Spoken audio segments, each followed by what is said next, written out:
ouverte le lundi 3 avril 2023 est arrivée à son terme.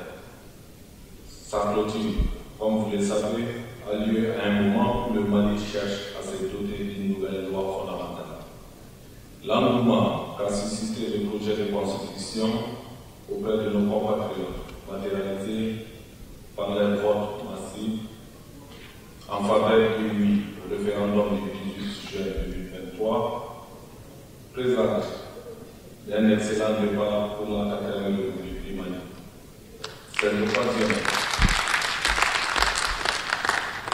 C'est l'occasion de remercier chaleureusement l'ensemble des Maliens de l'intérieur et ceux établis à l'extérieur pour avoir répondu à l'appel du Mali et à celui du président de la transition, chef de l'État, le colonel Assimi Goïta. Je saisis aussi cette opportunité pour adresser à vous tous, chers membres du CNT, nécessaires compliments pour vos contributions multiformes au succès du processus constitutionnel et référendaire. Vous avez été toujours là, motivés du début jusqu'à la fin, dans les équipes de réflexion, dans les commissions de travail, dans vos différentes composantes sociopolitiques sur le terrain, sur les réseaux sociaux, sur les plateaux de télé et de radio, etc. Merci pour votre patriotisme et merci pour votre engagement pour le Mali. Mesdames et messieurs, nul doute qu'avec cette nouvelle constitution, le Mali franchira une étape primordiale de sa refondation en cours. La reçue du scrutin référendaire a démontré à suffisance la capacité pleine et entière des autorités de la transition à organiser convenablement le futur référendum électoral. Au-delà, il y a lieu simplement de noter avec bonheur que sous le leadership de son Excellence, le colonel Assimi Goïta, la transition malienne continue de maintenir fermement son cap au triple plan sécuritaire, politico-institutionnel et socio-économique. C'est en tout cas l'heureux constat que nous pouvons faire de l'évolution de la transition et de l'actualité du pays au cours des 3 mois pour entrer notre session. En effet, l'assassination des forces de défense et de sécurité se poursuit. La Comatex a repris du service, l'usine malienne des produits pharmaceutiques est relancée, le trafic ferroviaire a repris, d'autres importantes infrastructures sont en chantier et j'en passe. Il est vrai que nous ne sommes pas encore à l'ère du bilan, mais nous pouvons nous permettre de penser objectivement que le meilleur pointe déjà à l'horizon pour le Mali. Et pour le peuple malien dont nous saluons la résilience et la bravoure. Chers collègues, mesdames et messieurs, s'agissant de nos résultats parlementaires, la session a enregistré l'adoption d'une trentaine de lois, au nombre desquelles figurent plusieurs ratifications d'ordonnances, dont des accords de financement destinés à doter notre pays de ressources supplémentaires pour relever ces défis énergétiques, d'emploi des jeunes, de sécurité alimentaire, d'infrastructures et de développement. Les lois votées ont concerné également les créations de services dans plusieurs secteurs, particulièrement des industries avec la Comatex et l'usine malienne des produits pharmaceutiques, dans les domaines des transports et de la sécurité routière, de la culture, des droits de l'homme, des eaux et forêts, de la défense, de la poste, ainsi que dans le domaine de la gestion des réparations en faveur des victimes des crises au Mali. Elles ont permis enfin d'apporter des modifications au statut général des militaires, au statut de la magistrature, au code de procédure pénale et à l'organisation judiciaire. Chers collègues, mesdames et messieurs, au cours de la session, nous nous sommes employés à finaliser la relecture de notre règlement intérieur. dans le cadre de son application et pour conforter le fonctionnement de l'institution, le bureau du CNT et les bureaux des commissions ont été démembrés. Il me plaît de signaler qu'en plus des lois votées, le CNT a pu examiner le rapport annuel 2022 du Conseil économique, social et culturel. Le rapport de contrôle de l'exécution du budget au titre du quatrième trimestre 2022 est programmé le débat d'orientation budgétaire sur les documents de programmation budgétaire et économique du annuel 2024-2026. Au chapitre de la diplomatie parlementaire, le CNT a pris une part active aux activités de certaines organisations interparlementaires dont le Mali est membre, entre autres l'Assemblée parlementaire de la francophonie, APF, et l'Assemblée parlementaire paritaire, ACP-UE.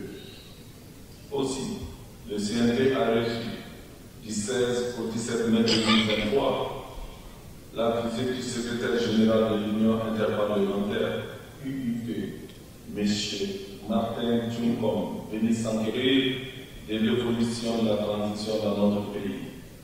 Son séjour a permis, en outre, de mettre l'accent sur les futures activités à inscrire à l'agenda du programme de coopération entre l'UIP et le CNT. La session qui s'achève a été l'occasion pour le Conseil national de transition, à travers sa déclaration du 18 mai 2023, de réagir au rapport du Haut Commissariat aux droits de l'homme des Nations Unies sur les événements survenus à Moua du 27 au 31 mars 2022. Il en est ressorti notamment que ce rapport atypique, truffé d'incohérences et de contre-vérité, n'est en réalité que le reflet de la volonté de certaines puissances impérialistes de vouloir continuer à discréditer et assujettir notre pays. C'est là, nous l'avons tous compris et nous disons une fois de plus, non, non à la désinformation et à la diversion.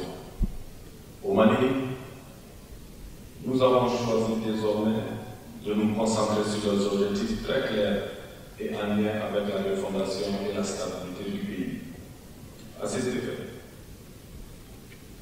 nous n'attendons aucunement nous laisser divertir et nous demandons gentiment à nos détracteurs de nous laisser travailler et de respecter nos choix. Au cours de la session, nous avons également adopté une autre déclaration pour renouveler toute notre solidarité avec le communiqué numéro 55 du gouvernement de la transition en date du 16 juin 2023, communiqué par lequel les autorités du Mali ont pris l'option stratégique de demander le retrait sans délai. Oui, je dis le retrait sans délai de la mission. Nous saluons cette décision responsable prise par le gouvernement après 10 ans de présence mitigée de la MINUSMA sur le sol malien. Au demeurant, le CNT reste déterminé à œuvrer constamment avec le président de la transition et le gouvernement pour l'affirmation de la souveraineté nationale ainsi que l'instauration de la paix et du vivre ensemble dans notre pays. Chers collègues, je voudrais vous notifier que je suis très heureux et fier de tous les bons résultats auxquels nous sommes parvenus au cours de la session. Nonobstant, je vous exhorte à maintenir fermement cette cadence pour faire face aux autres enjeux de la transition.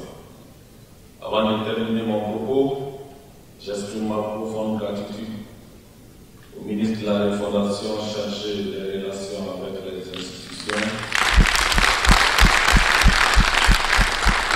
aux membres et représentants du gouvernement, au personnel parlementaire, à la presse, aux services de sécurité et de la protection civile, ainsi qu'à toutes les personnes ressources qui ont concouru au succès de nos travaux. En ce début d'hivernage, j'implore le Tout-Puissant pour qu'il apporte à notre pays une bonne saison de pluie, d'excellentes récoltes pour nos champs et de bons pâturages pour notre cher terre.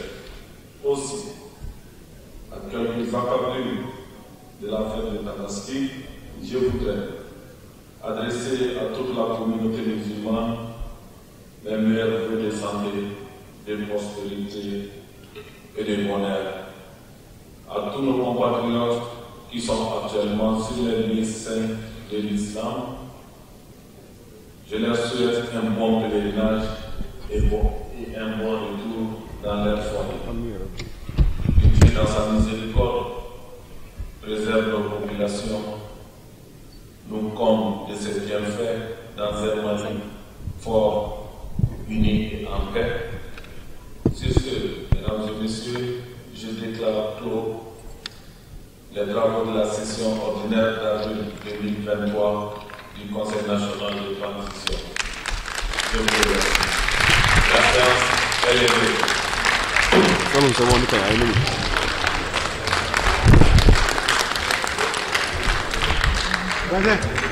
Vas-y.